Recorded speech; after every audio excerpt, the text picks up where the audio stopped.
Numa bela noite de verão de 1996, poucos minutos após o pôr do sol na costa de Long Island, algo impensável ocorreu neste Boeing 747 enquanto ele subia até a altitude de cruzeiro. Isso acabaria se tornando um dos incidentes mais estudados da aviação, analisados e debatidos da história moderna, além de gerar um dos relatórios de investigação mais exaustivos já escritos. E ainda assim, apesar da profundidade dessa investigação e do enorme volume de evidências físicas examinadas, esse evento continuaria cercado de mal-entendidos, explicações incompletas e desinformação persistente. E é por isso que agora decidimos contar essa história para você.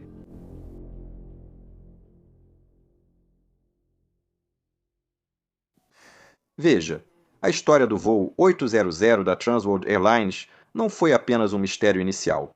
Ela também criaria uma espécie de ponto de virada. Um ponto que forçou a indústria da aviação a finalmente reconsiderar suposições antigas sobre a forma como as aeronaves eram projetadas e operadas. Para entender por que isso aconteceu, precisamos começar bem antes de qualquer coisa dar errado. No início da tarde de 17 de julho de 1996, o Boeing 747, envolvido nesta história, estava completando um voo transatlântico rotineiro vindo de Atenas, Grécia, e agora estava descendo em direção ao Aeroporto Internacional John F. Kennedy, em Nova York. Todo o voo transcorreu sem qualquer problema, sem falhas mecânicas ou grandes defeitos técnicos de qualquer tipo. Na Grécia, todos os tanques da aeronave foram abastecidos para a viagem, mas como o tanque central é usado primeiro, já estava vazio agora. Bem, quase isso. De qualquer forma, a tripulação logo pousou no JFK sem problemas e depois taxiou a aeronave até o portão. E, uma vez lá, os passageiros desembarcaram e o processo de preparação para o próximo voo começou, com a aeronave sendo rapidamente preparada para seu próximo voo, de volta pelo Atlântico, em direção ao aeroporto Charles de Gaulle, em Paris, na França. A tripulação, que havia operado o voo a partir da Grécia, deixou a aeronave e foi substituída pela próxima tripulação, liderada por um comandante de 57 anos. Ele tinha aproximadamente 18.700 horas de experiência total, incluindo mais de 5.500 horas no Boeing 747, e ele estava acompanhado no assento da direita por um comandante checador de 63 anos que tinha 17.200 horas totais, das quais mais de 4.700 horas haviam sido registradas no 747. Os postos de engenheiro de voo seriam ocupados por um engenheiro de voo em treinamento e um instrutor, cuja experiência de voo combinada ultrapassava 19.000 horas totais. Então esta seria, no mínimo, uma tripulação muito experiente. Na parte de trás, havia 212 passageiros e 14 comissários de bordo, deixando o voo pouco acima da metade da capacidade. Como parte desse processo de preparação para o próximo voo, a aeronave estava no centro de atividades cuidadosamente coordenadas.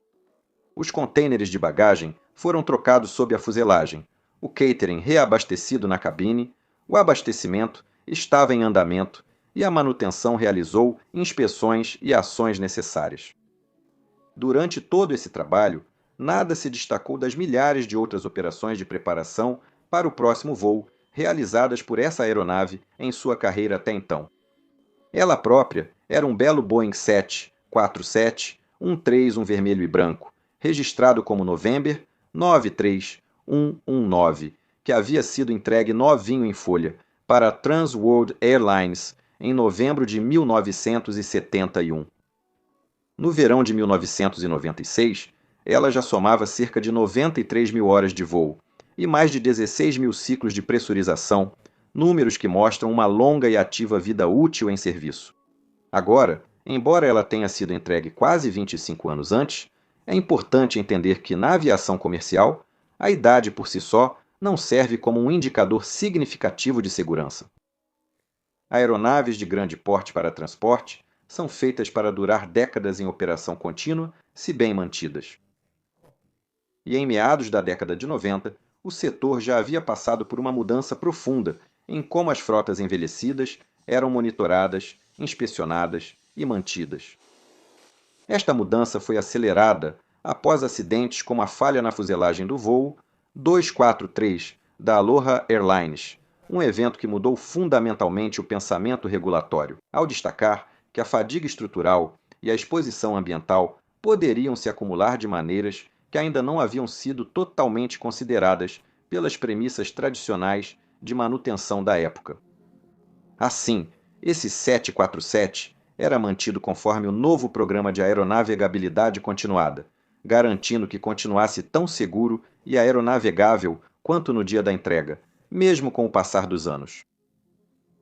Mas enquanto os elementos estruturais, cujos modos de falha são mensuráveis e amplamente estudados, agora recebiam uma atenção mais crítica, nem todos os sistemas envelhecidos eram tratados da mesma forma, o que vale a pena lembrar.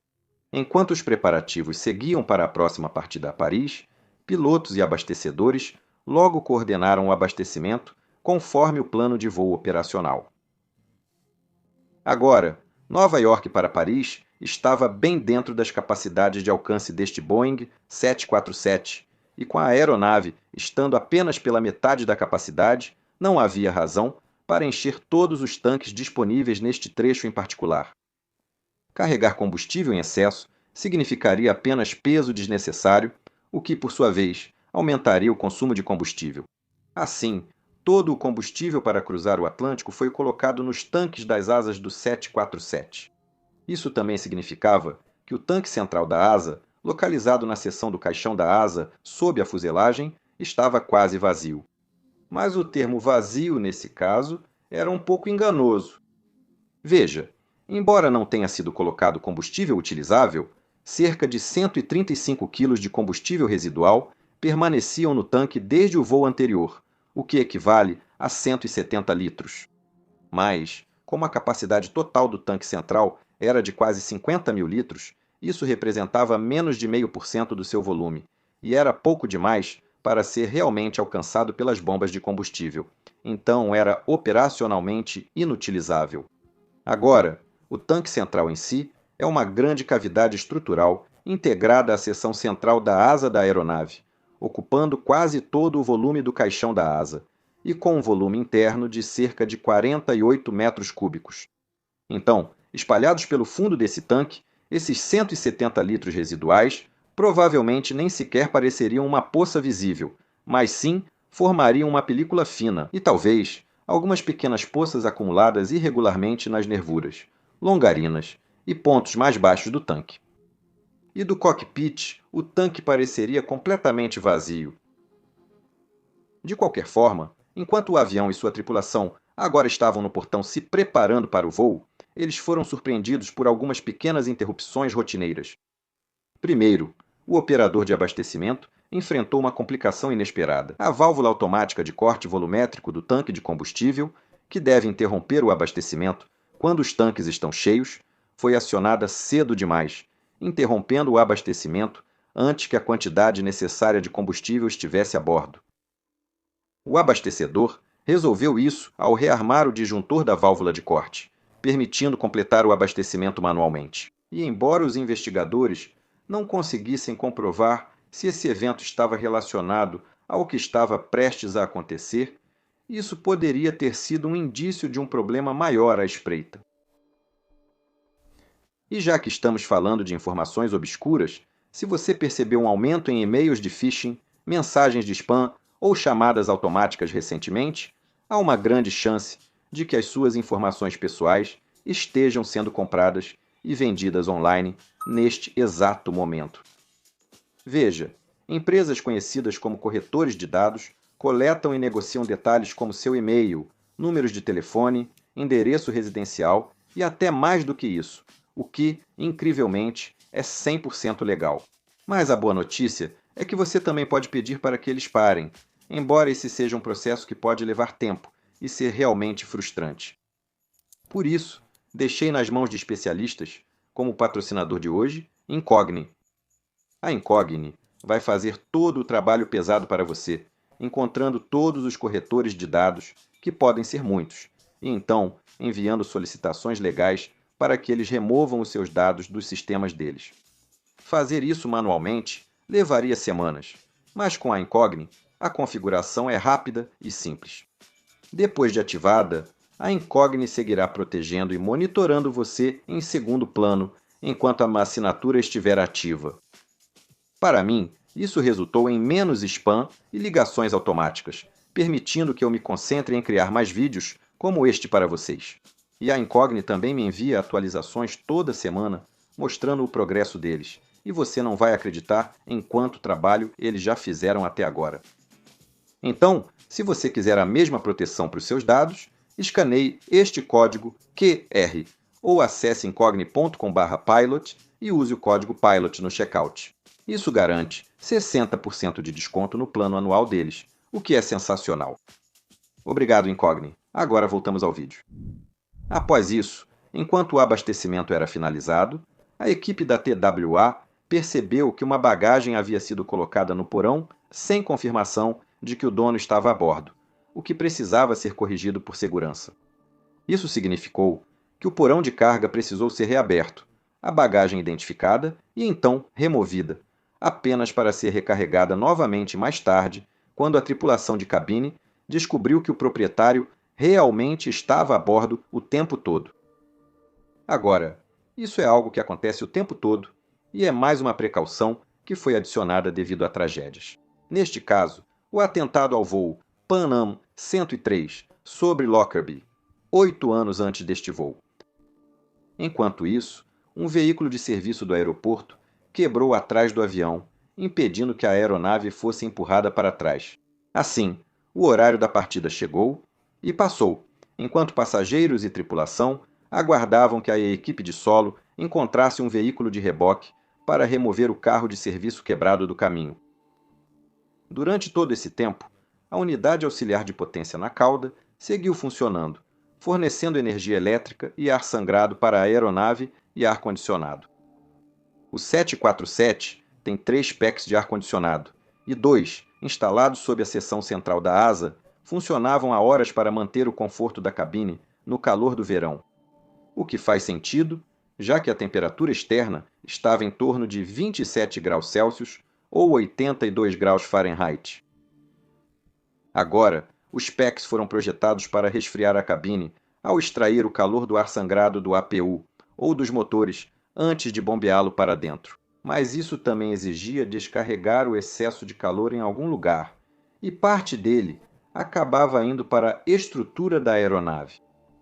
Como mencionei antes, no Boeing 747-100, esses 2 packs ficavam localizados abaixo da seção central da asa e quase diretamente sob o tanque central da asa, separados apenas por alguns elementos estruturais, mas praticamente sem isolamento térmico.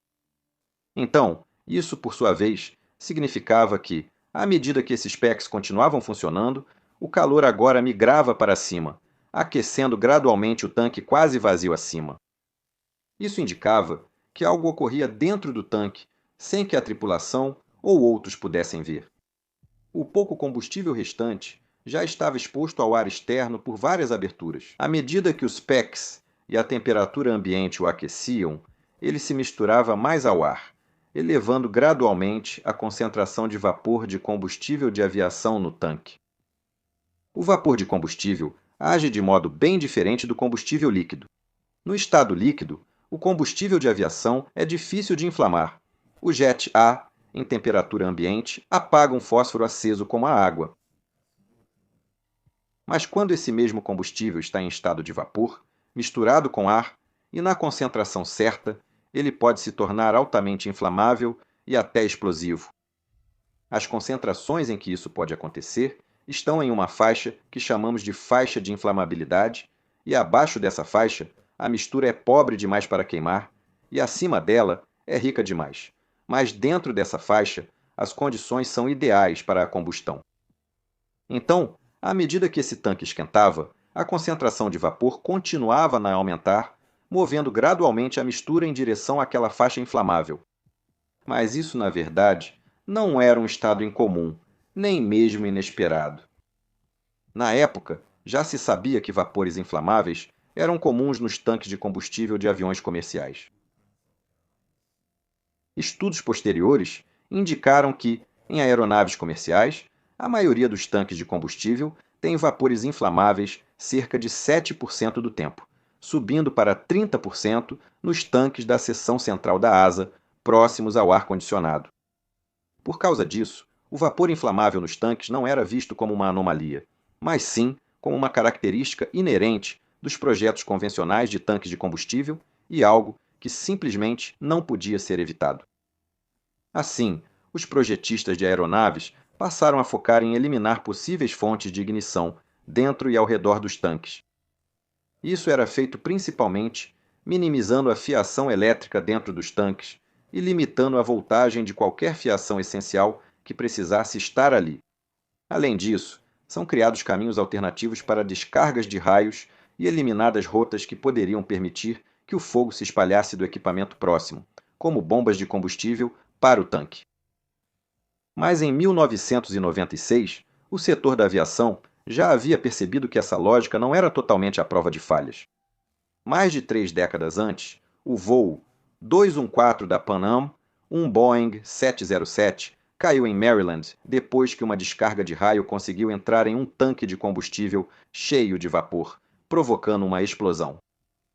E em outro caso, em 1976, um Boeing 747 da Força Aérea Real Iraniana caiu perto de Madrid, novamente depois que um raio entrou em um tanque de asa parcialmente vazio, causando uma explosão que levou à falha estrutural daquela asa. No total, o NTSB conseguiria identificar posteriormente 26 casos diferentes de explosões em tanques de combustível em aeronaves da categoria de transporte entre os anos de 1959 e 1996, com causas que variam desde descargas atmosféricas até explosões de bombas, curtos circuitos e outras falhas de equipamentos. Mas de volta ao voo TWA-800, dos 79 minutos de atrasos totais, as várias complicações em solo finalmente foram resolvidas. O veículo avariado foi rebocado, liberando a área, e a aeronave pôde se afastar do portão após concluir todos os procedimentos e listas de verificação. Os motores foram então acionados em sequência e, após um taxiamento relativamente curto até a pista 22 à direita, às 20h19 no horário local, o imponente Boeing 747 finalmente decolou, banhado pelo brilho do sol poente. Após decolar, a aeronave subiu de forma constante e fez uma curva padrão à esquerda, conforme sua rota de saída pela costa de Long Island. Enquanto subiam, os pilotos executavam suas tarefas rotineiras como sempre. O desempenho dos motores foi monitorado, todas as indicações dos sistemas foram verificadas e os pilotos mantiveram contato com o controle de tráfego aéreo, que logo autorizou a subida até 13 mil pés.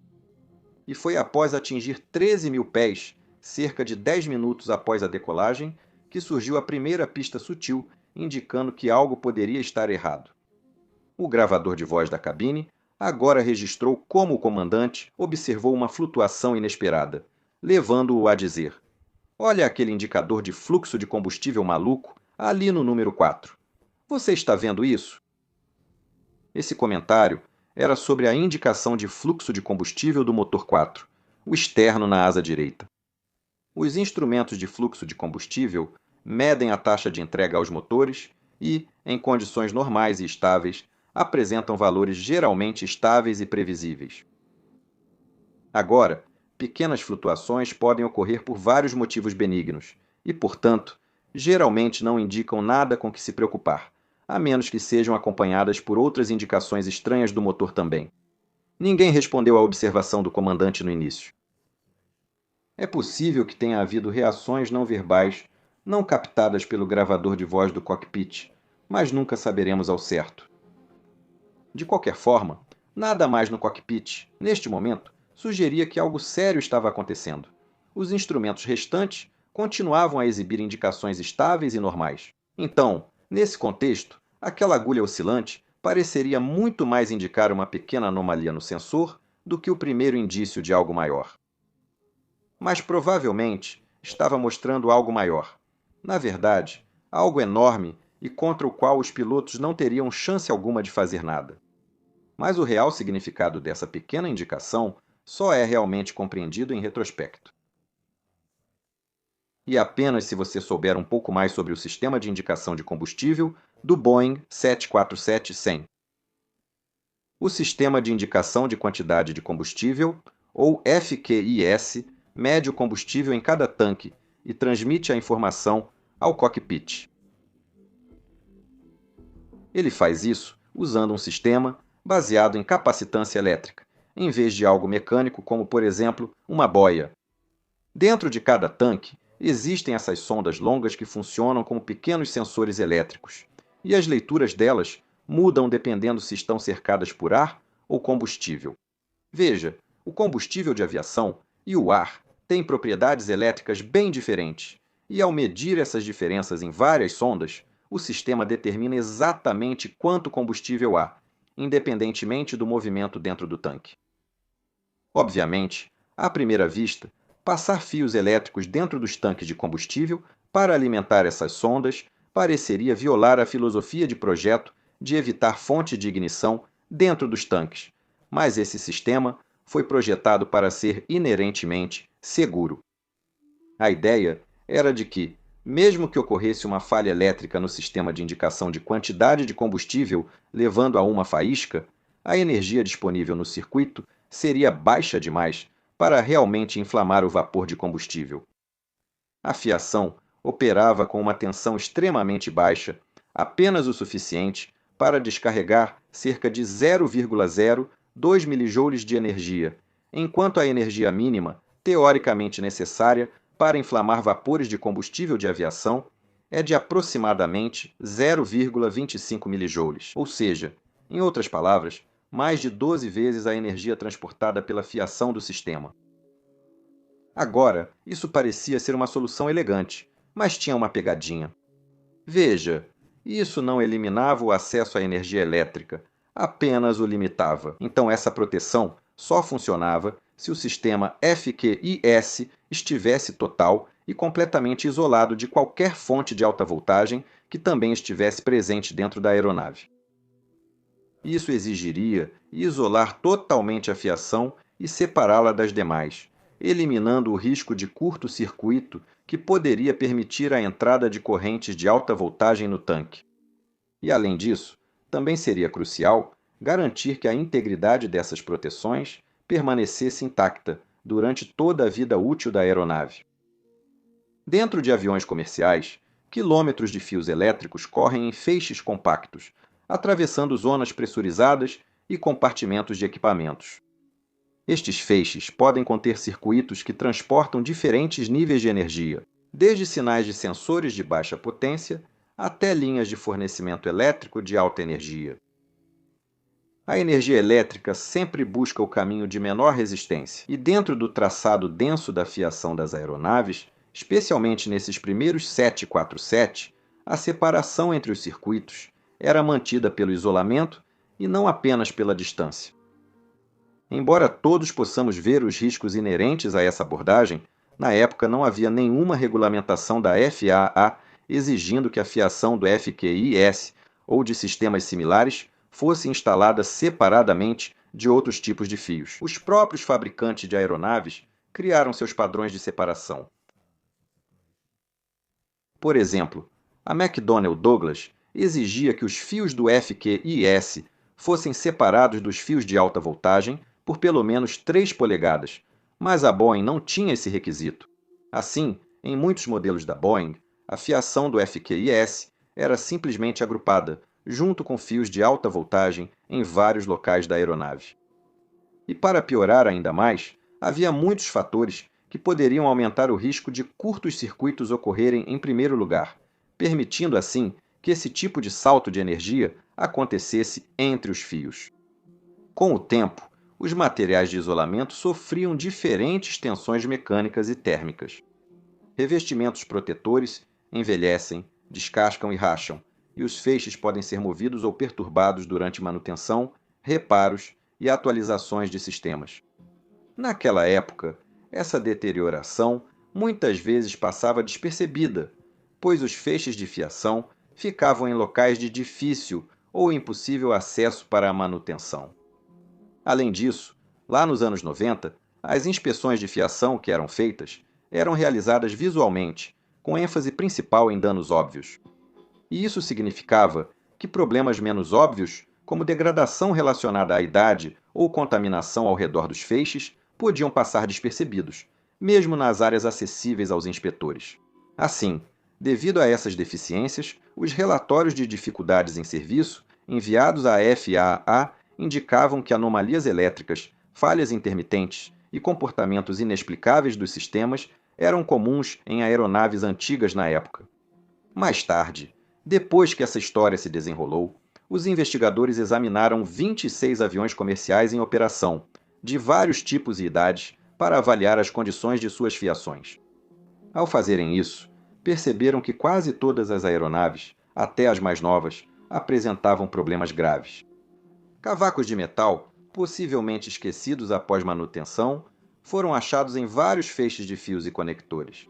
Danos menores no isolamento eram comuns e, em várias das aeronaves selecionadas aleatoriamente neste estudo, os investigadores encontraram provas de que fios já tinham sofrido arco elétrico ou até pegado fogo e derretido juntos, mas se auto-extinguiram sem serem notados. Então você provavelmente consegue perceber o problema aqui. Se os tanques de combustível continham vapor inflamável e a única proteção contra a ignição era a exclusão de fontes de ignição, mas isso na verdade não estava sendo garantido, então não havia realmente nenhuma garantia. E na verdade, a história já havia demonstrado isso. Em 1990, um Boeing 737 da Philippine Airlines estava parado no portão em Manila, se preparando para a partida. Todos os passageiros já tinham embarcado e os sistemas funcionavam normalmente quando ocorreu uma falha elétrica no tanque central de combustível da aeronave. Os investigadores acreditam que o fio danificado do FQIS pode ter permitido que a energia chegasse a um interruptor de boia defeituoso, causando faíscas ou superaquecimento. Naquele momento, o tanque central continha vapores de combustível inflamáveis, então esse faiscamento provavelmente forneceu energia suficiente para a ignição. A explosão destruiu o tanque enquanto a aeronave recuava do portão, matando 8 passageiros e ferindo 82. Então, esse acidente por si só demonstrou a principal vulnerabilidade da filosofia de projeto dos tanques de combustível existente, ou seja, que excluir todas as fontes de ignição 100% do tempo era impossível. Tanques de combustível não são ambientes imunes. Ao invés disso, eles são o que chamamos de ambientes gerenciados, ou seja, sua segurança não depende de eliminar totalmente os perigos, mas sim de controlar cuidadosamente as condições sob as quais esses riscos podem se tornar uma ameaça. Mas quando o voo 800 da TWA decolou de Nova York, isso ainda não estava sendo feito corretamente. De volta a bordo do 747, agora sabemos que o tanque central de asa continha uma mistura de vapor inflamável, ao mesmo tempo em que a fiação elétrica acumulava as características de décadas em serviço, incluindo envelhecimento do isolamento, roteamento, proximidade e contaminação. Agora, nenhuma dessas condições isoladamente garantia uma catástrofe, mas juntas, elas formavam um sistema que operava dentro de margens bastante estreitas, como os buracos que se abrem nas fatias de queijo suíço do famoso modelo de risco do Dr. Reason. Essa talvez seja a principal distinção a entender sobre o que aconteceria com o voo 800. Não veio de uma cadeia improvável de eventos pouco prováveis, nem de um mecanismo misterioso ou sem precedentes. Não, na verdade, veio da interação de várias condições subjacentes que, individualmente, eram bastante comuns na época. Por diversos motivos, os investigadores concluíram depois que o evento inicial foi quase certamente um curto-circuito na fiação do sistema indicador de quantidade de combustível. Foram encontradas evidências de arco elétrico nos cabos do gerador de alta potência na asa esquerda, que estavam junto à fiação do sistema indicador de quantidade de combustível, interligados aos circuitos do tanque central. Danos por arco elétrico também foram observados em fios de uma área anteriormente reparada após o rompimento de um tanque de água, onde a manutenção afetou os feixes de fios existentes. Cavacos de metal foram achados a poucos centímetros de onde estaria o feixe de fios desaparecido que conectava os condutores do sistema indicador de combustível do tanque central. Isso também estava em uma área da aeronave ligada a relatos recentes de vazamentos de água que poderiam causar curtos-circuitos. Em outro local, a fiação do indicador de combustível do tanque central foi roteada junto com fios de alta energia que alimentavam a iluminação da estação dos comissários no deck superior. Essa fiação também dividia o feixe com circuitos ligados ao indicador de fluxo de combustível do motor 4 e ao gravador de voz da cabine de comando. Agora, como grande parte da fiação não foi recuperada posteriormente ou estava muito danificada, os investigadores nunca conseguiram identificar exatamente a origem do curto-circuito. Ao invés disso, eles reconheceram que poderia haver muitos pontos onde isso poderia ter ocorrido, qualquer um dos quais poderia ter permitido que uma energia elétrica maior do que a prevista entrasse na fiação que levava diretamente ao tanque de combustível. No entanto, essa energia ainda não deveria causar ignição, considerando o projeto do sistema. Então essa história agora precisava de um último ingrediente. Algum tipo de mecanismo capaz de liberar essa energia extra dentro do tanque na forma de uma faísca. E esse mecanismo poderia muito bem ter sido algo conhecido como depósitos de sulfeto de prata. Veja, rachaduras no isolamento dos fios podem expor os condutores a produtos químicos ao redor deles, que podem então reagir com o próprio condutor para produzir compostos químicos que alteram sutilmente seu comportamento elétrico. Neste caso, fios de cobre revestidos de prata, comuns no sistema elétrico da aeronave, já se sabia que reagiam com o enxofre do combustível de aviação quando expostos a ele dentro dos tanques. Isso pode levar ao acúmulo de camadas de sulfeto de prata, composto com propriedades bem diferentes dos condutores metálicos limpos. Veja, o sulfeto de prata possui propriedades semicondutoras que reduzem a resistência elétrica, o que aumenta o risco de arco elétrico entre condutores expostos. Esse tipo de contaminação geralmente passava despercebido nas inspeções rotineiras dos tanques de combustível.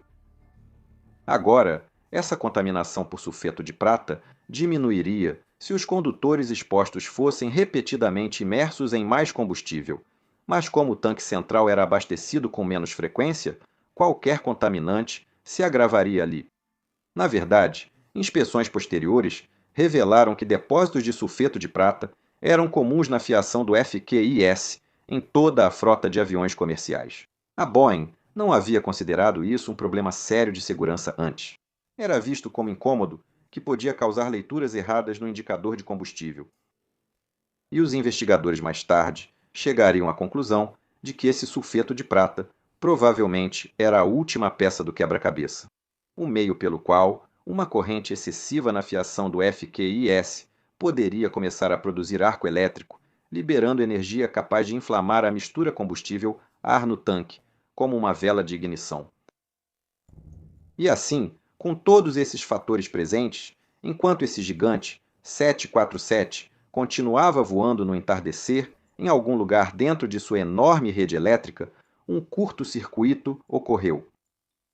Como eu disse, o fio inicial nunca foi encontrado, mas sabemos que provavelmente aconteceu nesse momento, porque o curto-circuito deixou alguns vestígios para trás.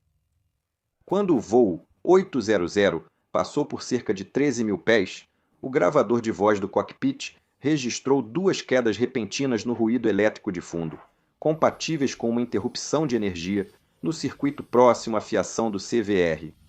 Lembre-se, isso estava passando no mesmo feixe que a fiação do FQIS. Como mencionei, esse feixe também incluía fios para a iluminação de cabine, de alta potência e do indicador de fluxo de combustível número 4. Lembre-se, esse era o mesmo que o comandante viu exibindo indicações malucas segundos antes. Provavelmente, o curto-circuito envolveu um fio de alta potência e um do FQIS, que transmitiu um surto elétrico intenso para o FQIS, excedendo as suposições de baixa energia previstas para o sistema. Antes que qualquer disjuntor tivesse tempo de reagir, esse pico de tensão, então, percorreu rotas condutivas não intencionais e, finalmente, entrou no tanque de combustível da asa central. Na cabine de comando, esse surto de energia provavelmente causou aquela leitura estranha de fluxo de combustível, mas também afetou a leitura da quantidade de combustível do tanque central da asa, fazendo com que ela disparasse para quase 4 vezes o seu valor real. Mas não teria havido tempo para os pilotos perceberem isso, e mesmo com esse pico, o conteúdo indicado no tanque ainda poderia ser relativamente pequeno. No tanque central da asa, as sondas e sensores, feitos para medir a quantidade de combustível, agora conduziam uma energia para a qual não foram projetados. Em um ambiente com vapor de combustível aquecido e misturado pelos packs de ar-condicionado, só faltava uma fonte de ignição para o desastre. E às 20 horas, 31 minutos e 12 segundos, isso aconteceu. Um pequeno arco, uma descarga momentânea, talvez liberada por depósito de sulfeto de prata, agora iniciava uma sequência de eventos que seria impossível de parar. O vapor de combustível no tanque central da asa incendiou-se de repente, causando rapidamente uma explosão por sobrepressão. Agora, não detonou em uma grande explosão como você poderia imaginar. Em vez disso, foi criado algo conhecido como deflagração. Isso indicava que uma frente de chama se espalhava pelo tanque em velocidades subsônicas, ao invés de uma onda de choque na velocidade do som. Mas mesmo sendo mais lento do que uma explosão completa, ainda assim liberava da energia armazenada no combustível tão rapidamente que quase imediatamente ultrapassou a capacidade estrutural do tanque. Isso também fez com que a tripulação na cabine não tivesse tempo de diagnosticar, reagir ou entender o que ocorria. Veja, ao contrário de um vaso de pressão reforçado, o tanque central da asa não é só uma estrutura oca para armazenar combustível. Agora, ele é fundamentalmente uma cavidade estrutural integrada diretamente à caixa da asa. As paredes frontal e traseira do tanque são formadas por elementos estruturais principais e vigas longitudinais, todos suportando carga. Depois, cortam também o espaço dentro do tanque, todos eles essenciais para a integridade estrutural de toda a aeronave ao redor. Então, à medida que esse evento de sobrepressão se desenrolava rapidamente, uma viga transversal que atravessava o tanque logo se separou com força tremenda e tombou para frente, atingindo a longarina dianteira, que é uma viga estrutural fundamental e também forma a parede frontal do tanque. Com o avanço da onda de pressão, a longarina dianteira tombou para frente e atingiu os tanques de água potável quase cheios à sua frente, esmagando-os e fraturando a própria longarina, o que reduziu muito a rigidez da peça. E sem essa rigidez, ele não conseguiu mais suportar o revestimento da fuselagem abaixo dele, que imediatamente começou a deformar. Agora, o revestimento da aeronave, embora projetado para uma resistência notável a fim de suportar as cargas da pressurização, obtém grande parte dessa capacidade de suportar carga das partes estruturais às quais está fixado.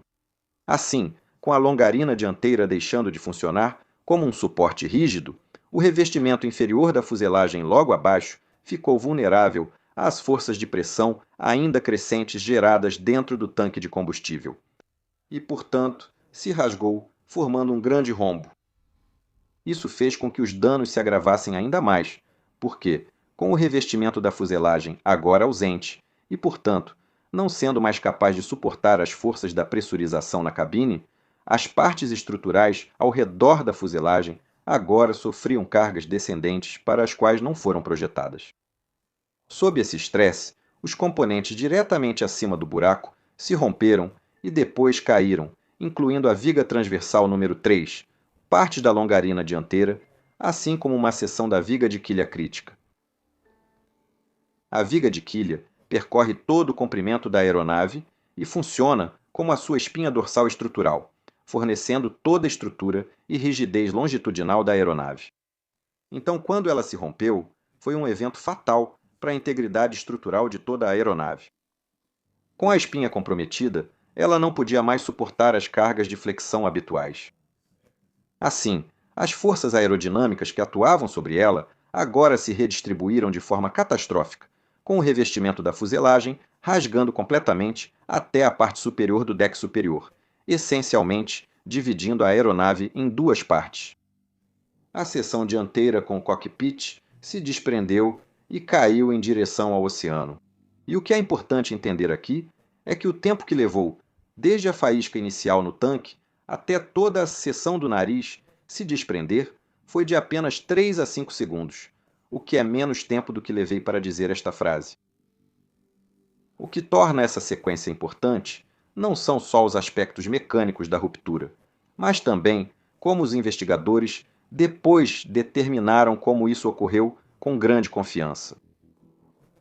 Quando os destroços foram recuperados e reconstruídos, investigadores notaram evidências claras de uma explosão no tanque de combustível central da asa.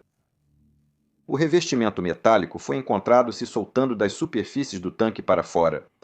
Elementos estruturais deixaram marcas de impacto nos pontos de colisão durante a desintegração, e fuligem e depósitos de carbono estavam distribuídos nas superfícies internas, evidenciando a combustão dentro do tanque. Essas descobertas são importantes porque mostram evidências diferentes do que seria observado se o acidente fosse causado por explosões externas ou detonações de explosivos potentes. E tão importante quanto o que os investigadores encontraram foi o que eles não encontraram. Apesar de análises químicas detalhadas e exames forenses, nunca foi encontrada nenhuma evidência de resíduos de explosivos de alto poder em nenhuma das vítimas dentro da aeronave. Não foram encontrados padrões de estilhaços de explosivos de alto poder, nem jamais foram recuperados fragmentos compatíveis com um dispositivo explosivo.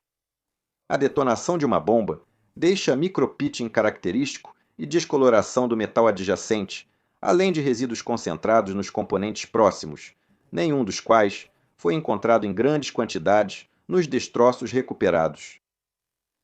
Foram achados pequenos vestígios de resíduos explosivos em peças isoladas de diferentes locais não conectados da aeronave.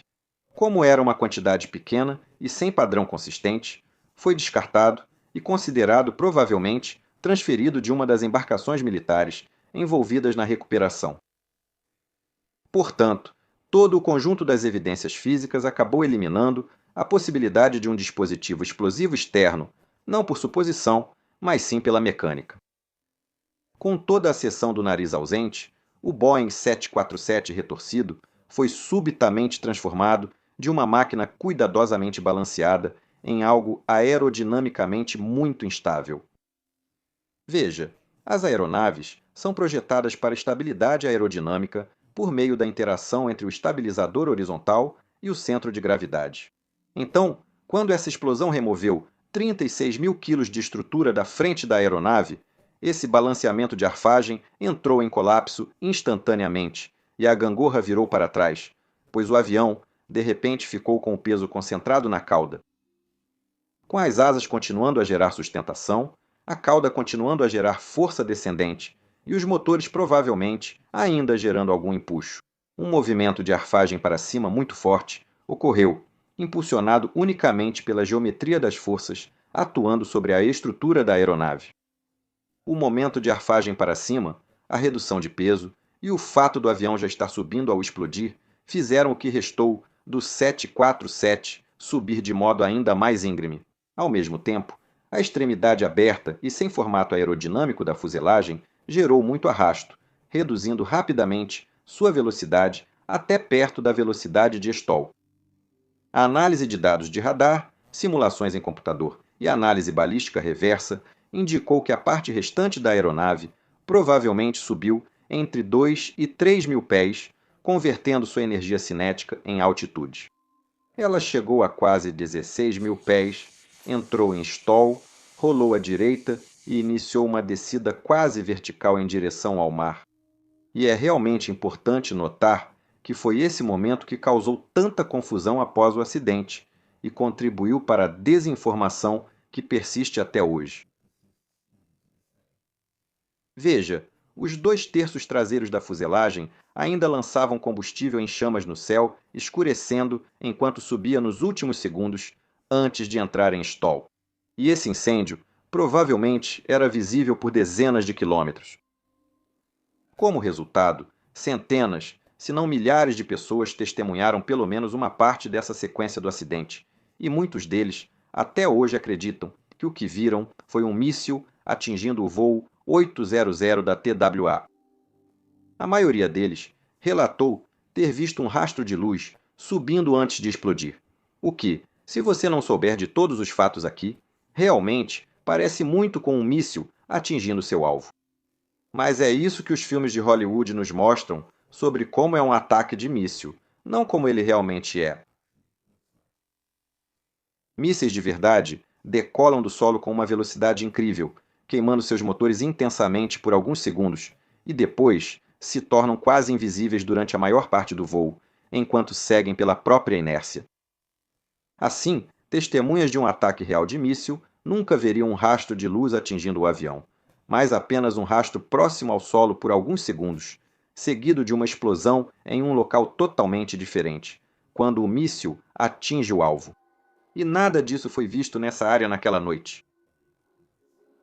Como mencionei, também não haviam evidências físicas de ataque de míssil, como fragmentos de alta energia espalhados na fuselagem, que é exatamente o que vimos claramente em aviões que realmente foram atingidos por mísseis, como o voo MH17 da Malaysia Airlines ou o voo da Azerbaijan Airlines, que foi atingido em 2024. Então, ao invés disso, como já disse, todos os danos físicos apontavam para um evento de sobrepressão no tanque central de combustível e nada mais. Mas afinal, o que era aquele rastro de luz que as pessoas viam? Bem, como você provavelmente já deve ter imaginado, aquilo era provavelmente apenas a parte traseira da aeronave em chamas enquanto ela continuava subindo após a ruptura inicial. Quando ela entrou em stall e acelerou para baixo, as cargas aerodinâmicas aumentaram muito, acelerando ainda mais a ruptura. As asas logo se soltaram, liberando quase todo o combustível restante no incêndio, e essa foi provavelmente a explosão final vista pela maioria das testemunhas. Então, a forma como isso teria aparecido seria uma pequena luz subindo, seguida por uma grande explosão. A cauda, então, também se separou, e o que restou dos destroços em desintegração mergulhou em chamas no Oceano Atlântico.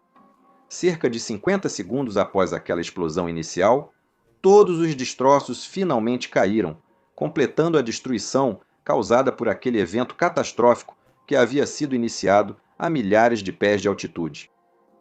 Todas as 230 pessoas morreram, seja pela desintegração inicial ou pelo impacto final com o oceano.